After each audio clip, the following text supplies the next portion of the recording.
아멘. 아버지 하나님 감사합니다.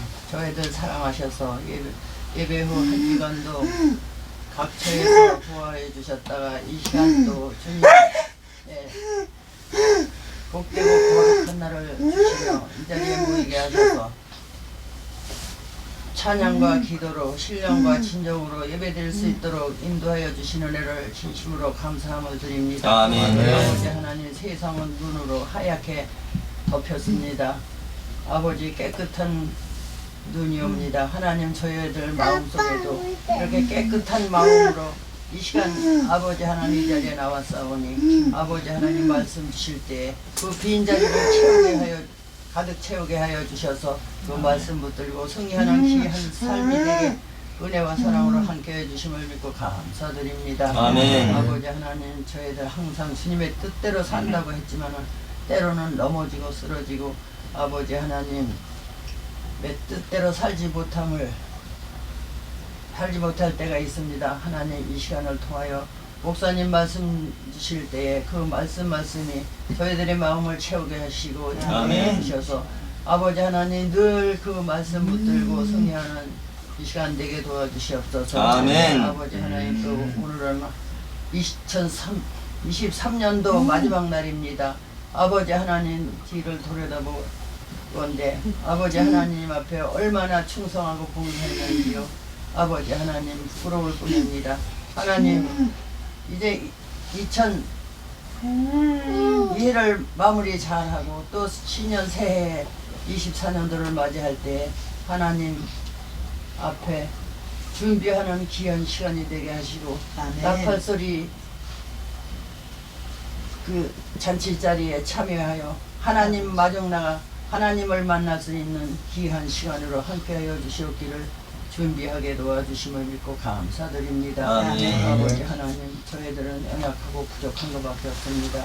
하나님께서 이 시간 목사님 말씀 시대 성령의 능력으로 역사해 주시고 본능으로 역사해 주셔서 우리들의 아버지 하나님 가정교회 모든 성도들에게 생명의 양식으로 배불리 먹을 수 있도록 주님 도와주시기를 간절히 빌고 원합니다. 아멘. 아버지 하나님 우리 교회 아버지 큰 교회당이 필요합니다.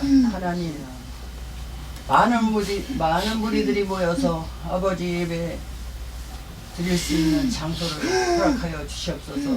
인간의 힘으로는 아무것도 할 수 없습니다. 하나님께서 물고기 2마리와 우리떡 5개로 5,000명을 먹이고 12강지리를 거뒀다고 하셨는데 아버지 하나님 그런 이사와 기적을 나타내 주셔서 신년 새해에는 아버지 교회의 공간을 넓은 공간을 주셔서 많은 무리들이 목사님 말씀을 외칠 때에 아버지 하나님 복음의 빛을 발할 수 있는 귀한 은혜로 함께해 주시면 감사드립니다.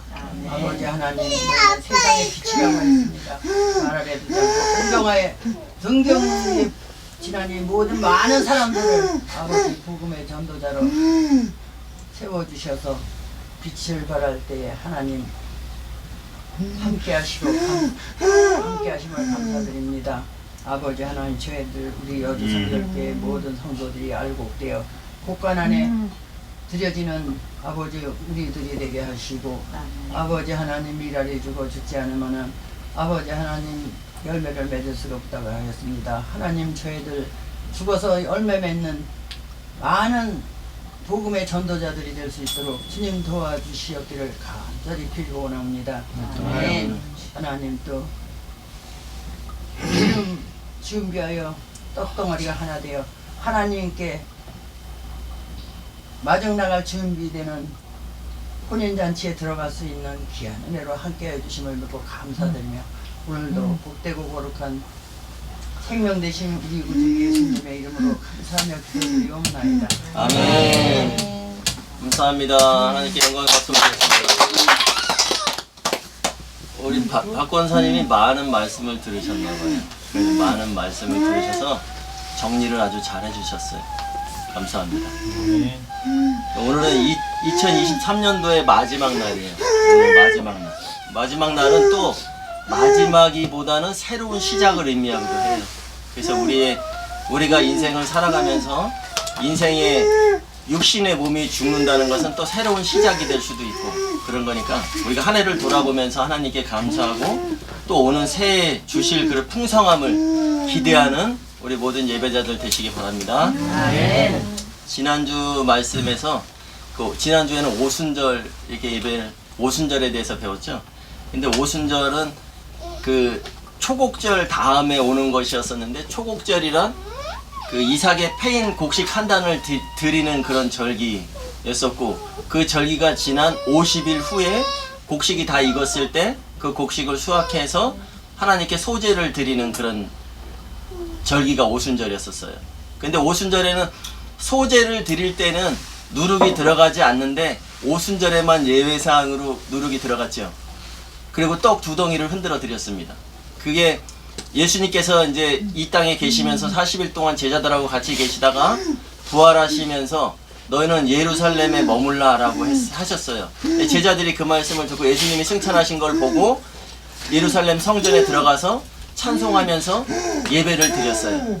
그랬을 때 50일이 되는 때에 성령이 그 제자들에게 임해서 그 사도들이 그 성령의 충만함을 받아서 그 자신의 자아가 부서지고 깨져서 그 하얀 가루가 되고 성령이 임했을 때 거기서 떡 한 덩어리가 됐고 또 그들이 성령 충만하여 또 다른 사람들에게 그 말을 전할 때 그 말을 받은 사람이 아니라 그 말을 받아들인 사람들은 그날의 제자의 수가 3,000이나 더하더라.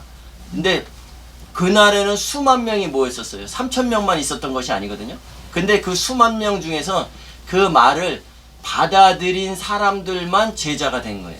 그 사람들의 그 사람들 또한 한 가루로 자신이 부서지고 해가지고 성령 충만을 받음에 떡 한 덩어리가 돼서 그게 2덩어리가 됐던 것이 바로 오순절이었었어요. 그런데 오순절이 딱 성령 충만이 임하면서부터 교회가 시작된 거거든요. 그래서 고린도전서 5장 7절에 너희가 누룩 없는 자인데 너희가 새 덩어리가 되기 위해서 묵은 누룩을 버리라라고 바울이 말씀을 했거든요. 근데 그것은 교회가 세워질 때 이미 그들이 사도들과 성도들의 그 3,000이나 되는 성도들이 누룩을 가지고 있던 채로 교회가 세워졌잖아요. 그렇기 때문에 하나님께서는 누룩이 들어간 그 소재의 예물을 받으시질 않기 때문에 누룩은 세상의 영향력이라고 말씀드렸어요. 그렇기 때문에 세상의 영향력을 점점 우리가 제하여가는 그런 삶을 살아야 된다는 그런 말씀을 드렸습니다. 예수님이 그 승천하시고 성령 하나님이 오셔서 우리와 함께 지금 계신 거예요. 그렇기 때문에 우리는 성령 충만한 삶을 살아야 되는데 성령 충만이 뭐예요? 성령 세례. 세례가 뭐라 그랬어요? 잠기는 거라 그랬죠. 성령에 잠겨서 살아가는 우리가 돼야 돼요. 그래서 성령 충만은 바로 뭐라 그랬죠? 기름을 준비하는 거라 그랬죠. 언제까지? 주님 오실 때까지. 주님 오실 때까지 우리가 빛을 발하기 위해서 기름을 준비하는 그런 삶을 살아야 돼요. 그러면 예수님께서 이 땅에 오셔서 육신의 몸으로 오셔서 십자가에 달려서 피를 흘리고 돌아가셨어요. 그런데 그러고 나서 이제 성령을 보내주셨고 승천하시면서 성령을 보내주셨어요. 승천하시고 성령을 보내주셨어요. 그러면 그 예수님이 왜 다시 오실까요? 예수님이 다시 오시잖아요. 예수님이 재림인데 그 왜 다시 오실까요? 생각해 보셨어요? 우리를 위하여. 임무시기 때문에. 임무기 때문에?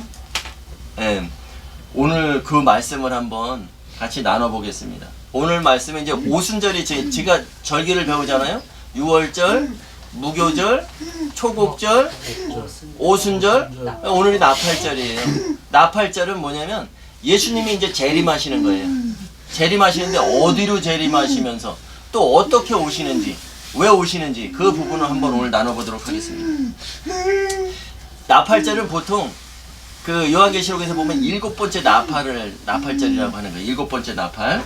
근데 성경에는 계시록뿐이 아니라 마태복음부터 마가복음, 누가복음, 요한복음 다 이 신약에는 예수님의 오시는 그게 너무 많이 있더라고요. 근데 지난주에 제가 오순절 설교할 때 여러분들이 그래요. 설교가 너무 어려웠다고. 그래서 제가 전화로다가 신방을 많이 해드리고 질문을 많이 온 거를 많이 통화를 해드렸는데, 그래서 여러분들에게 가장 쉽게 먹일 수 있는 것이 무엇인가 이렇게 생각해 보다가 제가 마태복음 19장 28절의 말씀을 한번 같이 나누기를 원합니다. 마태복음 19장 28절. 신약성경 33페이지.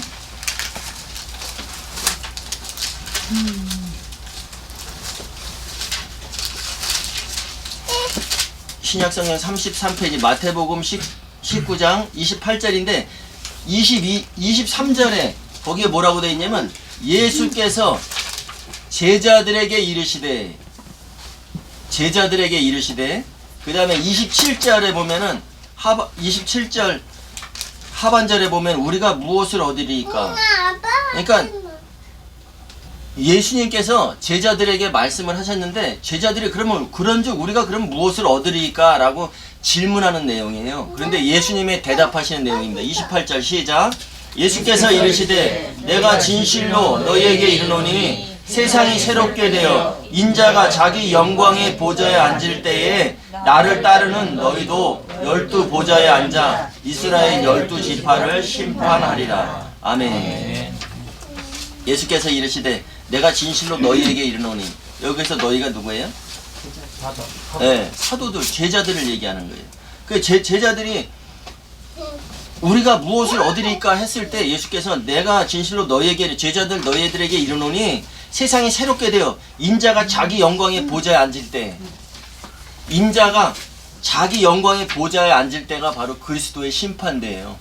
이것은 고린도 후서의 말씀에 보면 5장 10절에 그리스도의 심판대라고 나오거든요. 그러니까 인자가 자기 영광의 보좌에 앉을 때, 그리스도의 심판대가 있을 때에 나를 따르는 너희도 이렇게라고 했는데, 원전에 보면은 나를 따랐던 너희도 12 보좌에 앉아서 이스라엘 12지파를 심판하리라 라고 나와요.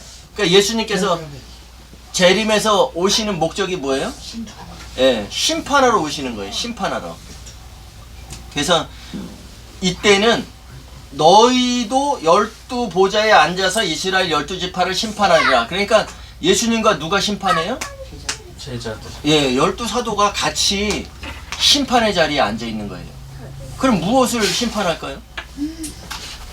우리가 하나님께 갈자와 세상에 살면서 주님을 잘 따랐는지 주님 뜻대로 행했는지. 아, 그래요? 예, 그것도 맞아요. 근데 주님 뜻대로 행한다는 것이 뭐예요? 결론은 우리가 가장 주목해야 될 것은 마태복음 25장에 슬기로운 처녀 나왔죠. 그것을 주목해야 돼요. 그것이 예수님의 재림이에요. 그러면 그게 재림의 장면인데 그들이 기름 준비한 자는 혼인 만찬에 들어갔죠.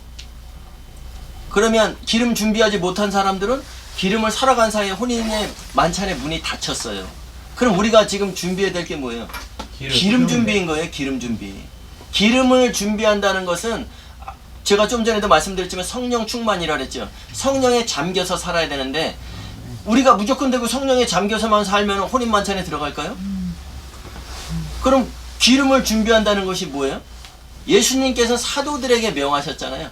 내가 너희에게 분부한 모든 것을 가르쳐 지키게 하라. 아버지와 아들과 성령의 이름으로 세례를 주고, 우리가 세례를 주는 게 아니에요. 사도들의 주는 세례인데 그것이 뭐냐면 성령에 잠기게 하는 건데, 마태복음부터 요한계시록까지의 이 말씀이, 사도들이 한 말씀이 바로 예수님의 말씀을 사도들이 전한 거잖아요.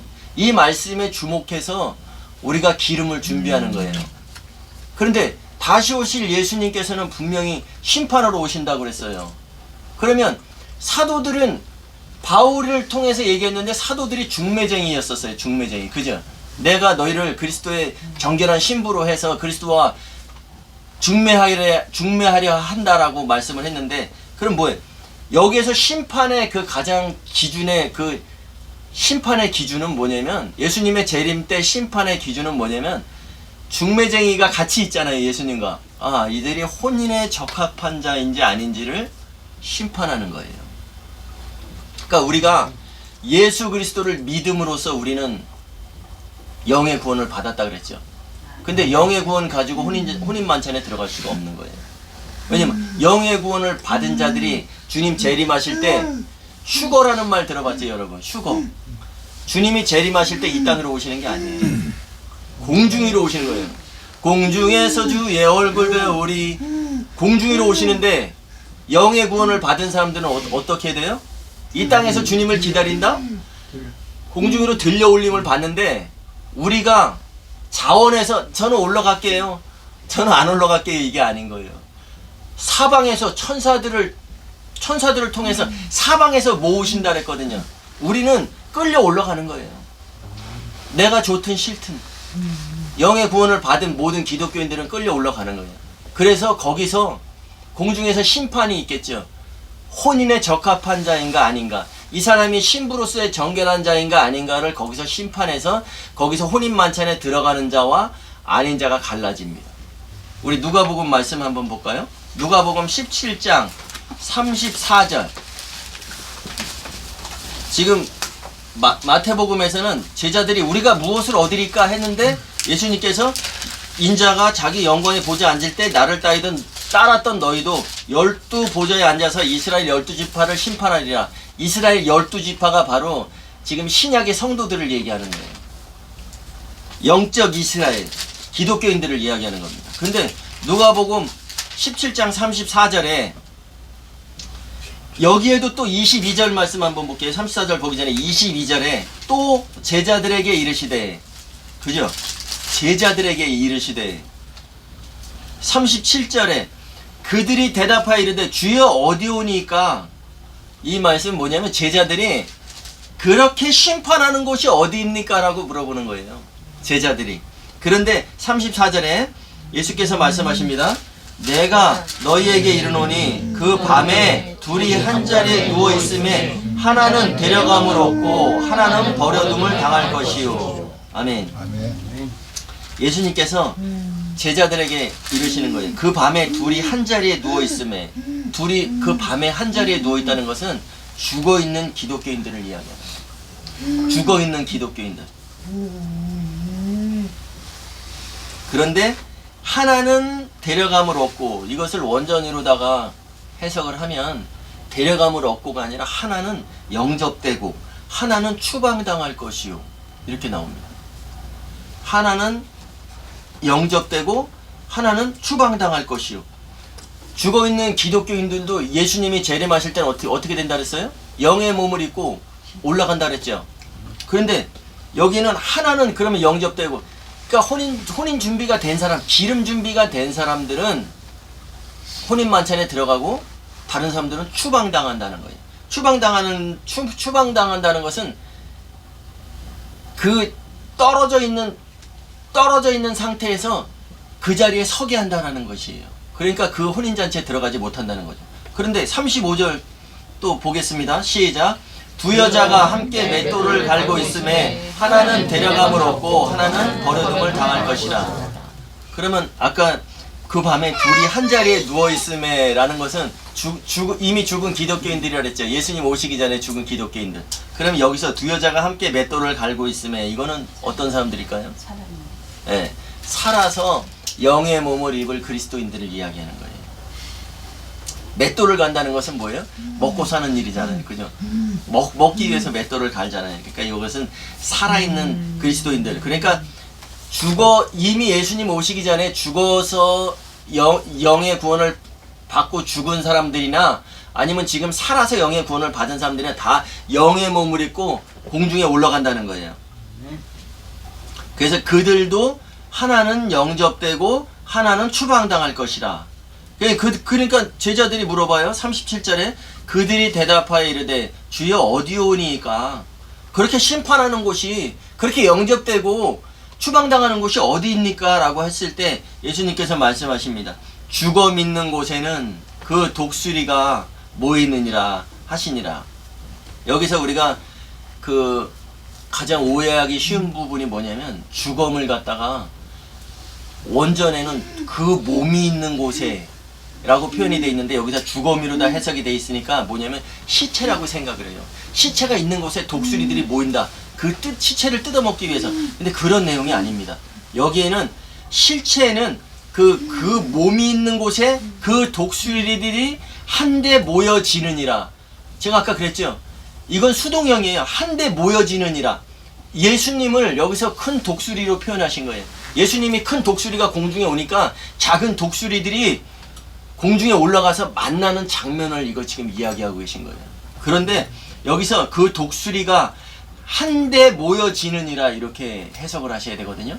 근데 이것은 한데 모여진다는 것은 내가 원해서가 아니라. 그래서 제가 아까 그랬잖아요.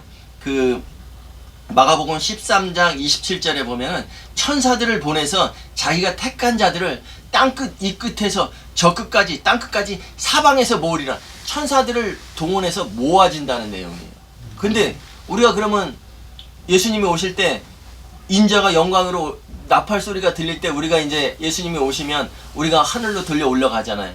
그런데 그러면 심판하는 곳은 어디입니까? 라고 했을 때 분명히 공중에서 이제 끌려 올라 들어간다 그랬죠. 천사들이 우리를 끌어 올라가는 거예요.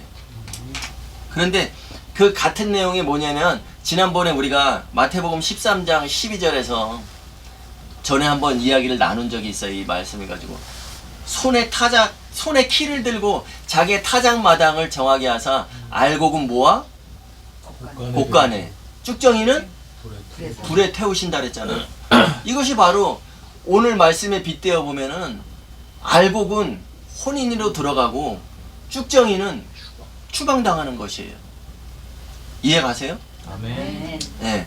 그러면 예수님이 그 재림하실 때 그리스도의 심판대 앞에서 이렇게 하신다는 것을 미리 예언하시는 내용이에요, 이게. 그러면 왜 심판을 하실까요? 왜 이렇게 하실까? 구약은 뭐라 그랬어요?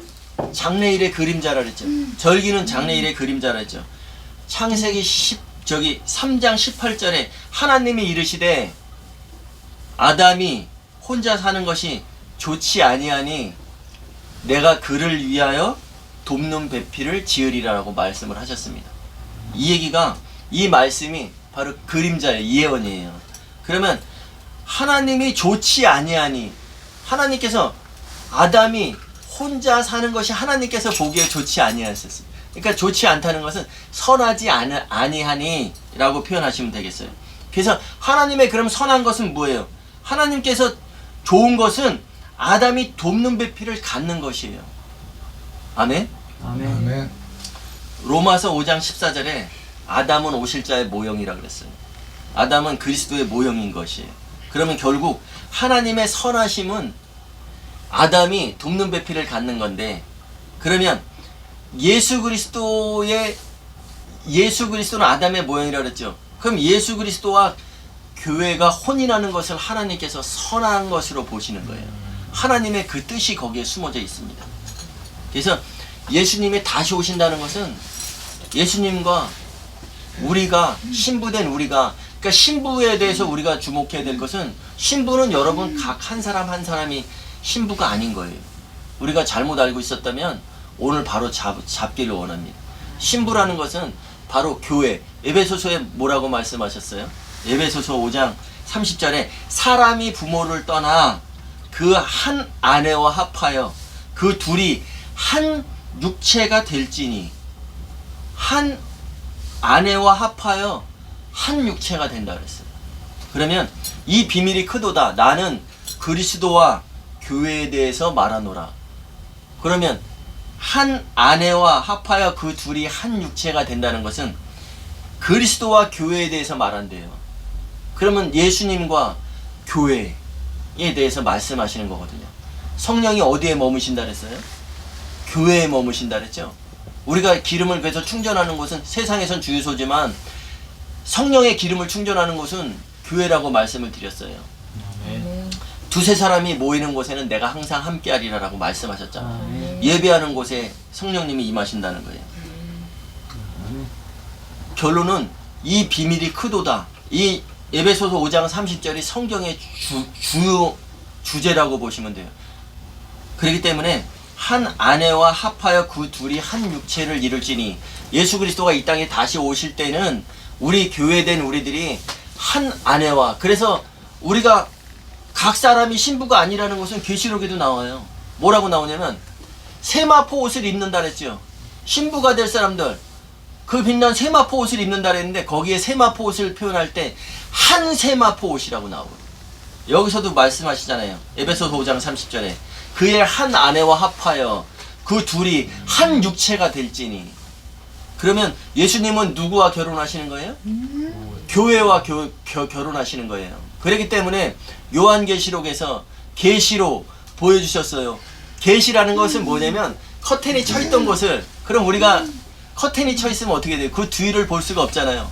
커튼을 딱 열어서 보여주시는 거예요.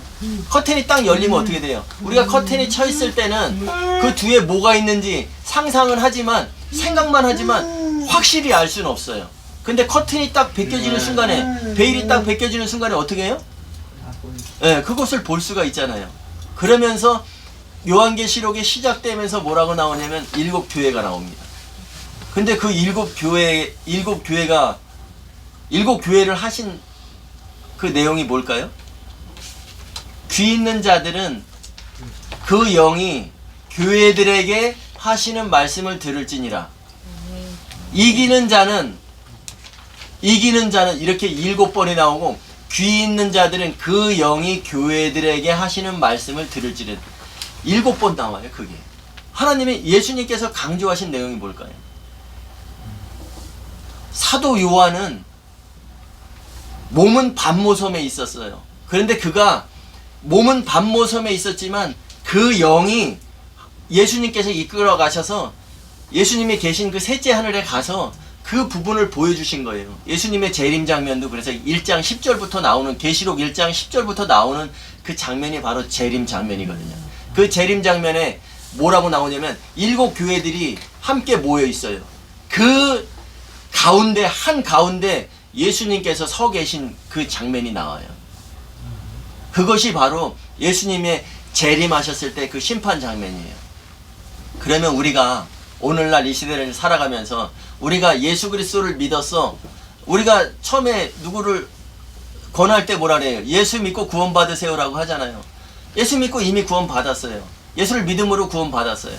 예수를 믿음으로써 구원 받는다는 것은 거듭난다, 영의 구원이에요. 근데 우리는 예수를 믿음으로 구원 받는 게 아니라 예수 그리스도의 믿음, 예수님께서 이 땅에 오셔서 살아계시면서 이루어 놓으신 그것을 믿는 그 믿음, 그 다음에 사도들을 통해서 말씀하신 그 말씀 자체를 주목해서 믿는 믿음이 바로 혼의 구원으로 가는 길이라는 것을 우리가 잊으시면 안 돼요. 아멘. 예수님께서 공중에서 우리를, 사방 백성들을, 자기가 택한 백성들을 이 끝에서 저 끝까지 사방에서 모으신 후에 우리들을 심판하실 때 사도들과 같이 하신다 그랬죠. 중매쟁이들과 같이 그 자리에 앉아 있는 것은 바로 이 사람이 예수님과 혼인할 자격이 있는가 없는가를 보시기 위해서 함께 한다는 것을 우리가 잊으시면 안 돼요. 아멘. 그래서 그 창세기에서 하나님께서, 제가 좀 전에 말씀할 때, 창세기에 말씀할 때, 아담이 혼자 있는 것이 좋지 아니하니 내가 그를 위하여 돕는 배필을 지으리라. 아담의 옆구리에서 피를 내서 아내를 만들어줬어요. 그거 잘 기억해 보세요. 창세기에서 옆에 갈빗대를 빼서 아담의 피를 흘려서 아내를 만들어줬어요. 그러면 예수님께서 이 땅에 오셨어요. 그리고 십자가에서 피를 흘렸어요. 무엇을 위해서 흘렸을까요? 네, 바로 아내를 얻기 위해서요. 구약은 장래일의 그림자라 그랬어요. 그러면 그때 보여주신 내용을 이미 예언하신 거예요. 아, 이렇게 해서 사람을 지으실 때는 남자와 여자를 창조하셨거든요. 남자와 여자를 만드셨는데 아담을 지을 때는 그때 그 남자와 여자는 암컷과 수컷이에요. 번성하기 위해서 만드는 거예요. 그러면서 하나님이 남자와 여자, 그 수컷과 암컷을 만드시고 나서 그들에게 복을 주시며 이르시되 생육하고 번성하여 땅에 충만하라, 땅을 정복하라. 그들이 암컷과 수컷, 그 세상의 사람들을 이야기하는 거거든요. 그래서 그들은 잘 될 수밖에 없는 거예요. 또 그럼 그리스도인들이 지금 왜 혼인잔치 하는데 방해가, 우리가 정결한 신부로 살아야 되는데 왜 방해가 많냐? 또 창세기에서 하나님께서 뱀에게 말씀하셨어요. 너는 살아있는 동안에 티끌을 먹을지니라. 하나님이 그에게 이르시되, 뱀에게 이르시되, 내가 이렇게 하였으니 너는 살아있는 동안에 흙을 먹을지니라, 티끌을 먹을지니라. 하나님께서 뱀에게도 말씀하셨잖아요. 이야기해 주셨어요. 네가 살아있는 동안에 너는 티끌을 먹어야 돼. 뱀에게도 사명을 부여해 주시는 거예요. 그렇기 때문에 그 뱀은 오늘날 티끌을 먹으려고 애를 쓰고 있는 거고, 그가 바로 하나님의 말씀대로 되어져 가는 거예요. 그것이 바로 계획대로 되어져 가는 일이라는 거죠. 우리가 뱀을 저주했어 라고 했으니까 뱀은 저주를 받아 그가 배로 다니며 이런 거에 주목할 게 아니라, 하나님이 그 뱀에게 이르시되 너는 살아있는 동안에 티끌을 먹을지니라. 하나님이 이르시되 너는 먹을지니라 했으니까 뱀은 어떻게 돼요?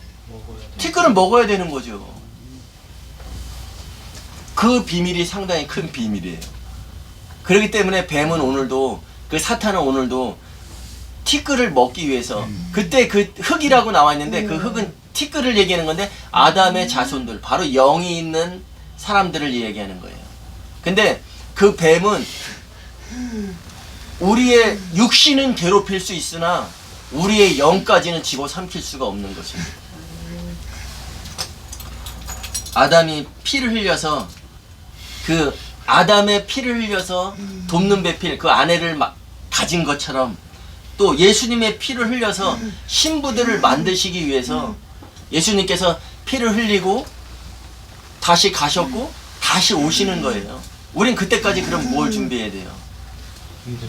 예, 제가 지난번에도 한번 말씀드렸죠.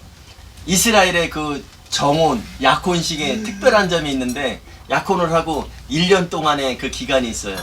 근데 남자는 뭐 한다 그랬어요? 집을 짓는다 그랬어요. 그리고 여자는 신부 수업을 한다 그랬어요. 똑같은 거예요. 우린 예수님과 정혼한 사람들이에요. 예수님이 우리를 택하셨고, 우린 택한 자가 됐고, 또 영적으로 거듭난 자가 됐어요. 그를 믿음으로. 그러면 우리의 최종 목적은 베드로전서 1장 9절에 믿음의 결국 곧 혼의 구원을 받음이라. 우리가 영의 구원을 받았다면 이제 혼의 구원을 위해서, 신부된 그 자격을 갖추기 위해서, 또 계속 빛을 발하기 위해서 우리가 달려가야 된다는 것을 마음속에 새기시길 바랍니다. 그 고린도 후서 5장 10절에는 뭐라고 나오냐면, 이는 우리가 다 반드시 그리스도의 심판대 앞에 나타나게 되어 각각 선악간에 그 몸으로 행한 것을 따라 받으려 함이라. 근데 여기서 고린도 후서는 편지 형식이거든요. 바울이 편지를 쓴 거예요. 그러면 이는, 우리는 했을 때 우리는 누구예요? 네, 편지를 쓴 사람이잖아요. 발신자. 근데 받는 사람들은 뭐예요? 그럼 너희는 그것이라는 것을 우리가 기억해야 돼요. 성경을 볼 때 너희는, 우리는 이걸 갖다 다 나한테 적용시키면 안 돼요. 예수님께서 제자들에게 이르시되 너희는 그랬으니까, 너희는, 그럼 제자들에게 이르셨는데 너희는 그랬으니까 너희는 제자들을 얘기하는 사도들. 그러면 여기 고린도후서 5장 10절에도 똑같은 내용이에요. 이는 우리가 사도들이 다 반드시 그리스도의 심판대 앞에 나타나게 돼요. 그리스도의 심판대가 뭐예요? 공중에서 심판하는 그 내용이에요. 그래서 그 마태복음 19장 28절 아까 보셨잖아요. 인자가 자기 영광의 보좌에 앉을 때에 나를 따랐던 너희도 12보좌에 앉아서 이스라엘 12지파를 심판하리라. 그 내용이 바로 그리스도의 심판대예요. 각각 선악간에 그 몸으로 행한 것을 따라 받으려 함이라. 이 내용은 우리가 이해하기 쉽지 않아요. 왜냐면 우리가, 사도들은 다 반드시 그리스도의 심판대 앞에 나타나게 돼요. 심판관으로. 각각 선악간에 그 몸으로 행한 것을 따라 받는다. 심판관이 무슨 각각 선악간에 그 몸으로 행한 따라 받으려 함이라. 이것은 누굴 얘기할까요? 사도들이 누구를 심판할까요? 예, 성도들이라는 것을 우리가 이게 성경에 이 쓰여진 이 글이 여러분들이 결코 보기에 쉽지는 않아요. 그런데 사도들은 그리스도의 심판대에 같이 나타나서 심판한다는 내용이고, 각각 선악간에 그 몸으로 행한 것을 따라 받으려 함이라는 것은, 받는 것은 우리들 성도들이 받는 거예요. 그래서 사도들이 성도들을 심판하신다는 그런 내용이에요. 근데 여기에서 선악간에 이것은 세상 윤리와 상관이 없는 선악을 이야기하는 거예요. 교회에서 혼인 준비를 하고 있는지, 그리스도인들이 혼인 준비를 잘 하고 있는지 안 하는지, 그것이 바로 선악간에 심판하신다는 그런 내용입니다. 우리가 오늘 새겨봐야 될 것은,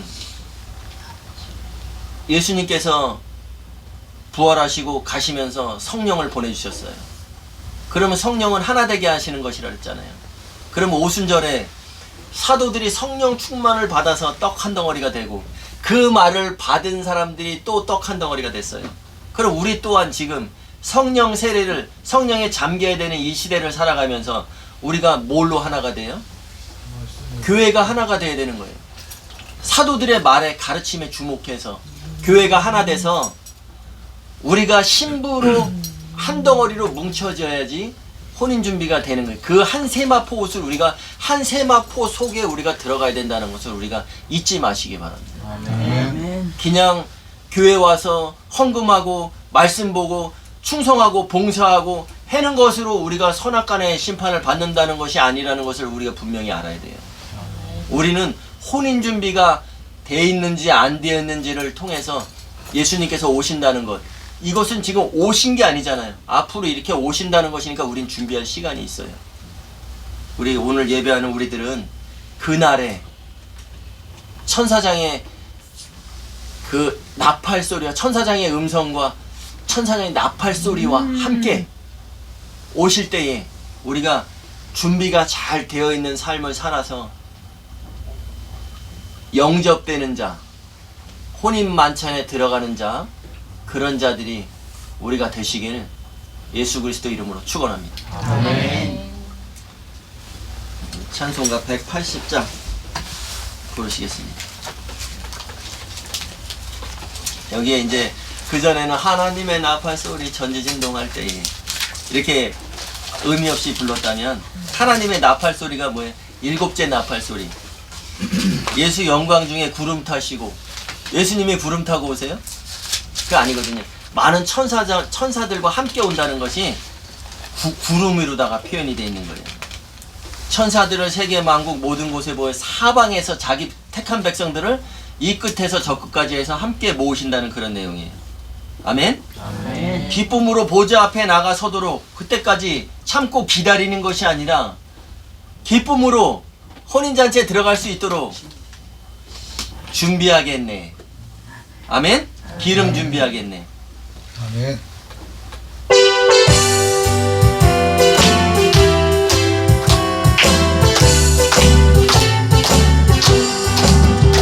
하나님의 나팔 소리 전지진동할 때에 예수 영광 중에 구름 타시고, 천사들을 세계 만국 모든 곳에 보내려 구원받은 성도들을 모으리.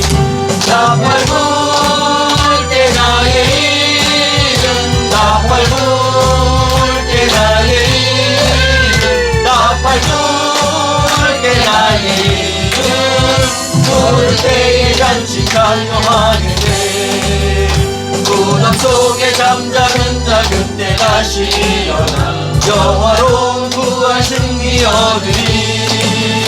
주가 택한 모든 성도 구름 타고 올라가 공중에서 주의 얼굴 배우리. 아멘. 나팔 불 때 나의 이름, 나팔 불 때 나의 이름, 나팔 불 때 나의 이름, 부를 때에 잔치 찬양하겠네. 주님 다시 오실 날을 우리 알 수 없으니 항상 기도하고 깨어 있어서 기쁨으로 보좌 앞에 우리 나가서도록 참고 기다리네. 아멘. 나 밟을 때 나의 이름, 나 밟을 때 나의 이름, 나 밟을 때 나의 이름, 부를 때에 잔치 찬양하리네.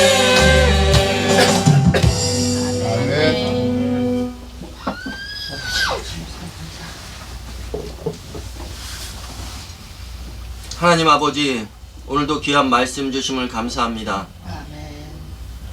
우리가 이 세상에 살아갈 때에 주님의 그 재림을 기다린다고 하면서 살아가지만 무엇을 준비하고 기다려야 되는지를 오늘 알게 하시니 감사합니다. 아버지 하나님, 주님 오시는 그날까지 우리들은 성령에 잠긴 자들이 되게 하시고 또 말씀 안에서 기름 준비하며 주님 오시는 그날까지 빛을 발할 수 있는 귀한 예배자들 되게 하여 주옵소서. 아멘. 바로 알고 바로 믿고 바로 주님의 뜻을 알고 정결한 신부로 주님 맞을 준비하는 귀한 신부들이 되게 하여 주옵소서. 마지막 혼인 만찬에 넉넉히 들어가는 자들, 영접되는 자들 되게 하여 주옵소서. 이제는 우리 주 예수 그리스도의 은혜와 하나님 아버지의 극진하신 사랑하심과 교통하심이 오늘 예배하며 혼인 만찬에 들어가기로 소망하며 이제 기름을 준비하는 삶을 살겠습니다. 주님 오시는 그날까지 빛을 발하는 삶을 살기로 결단하며 나아가는 예배자들의 발걸음 위에 이들의 생활 속에 이제로부터 영원까지 함께 하시옵기를 간절히 축원하옵나이다. 아멘.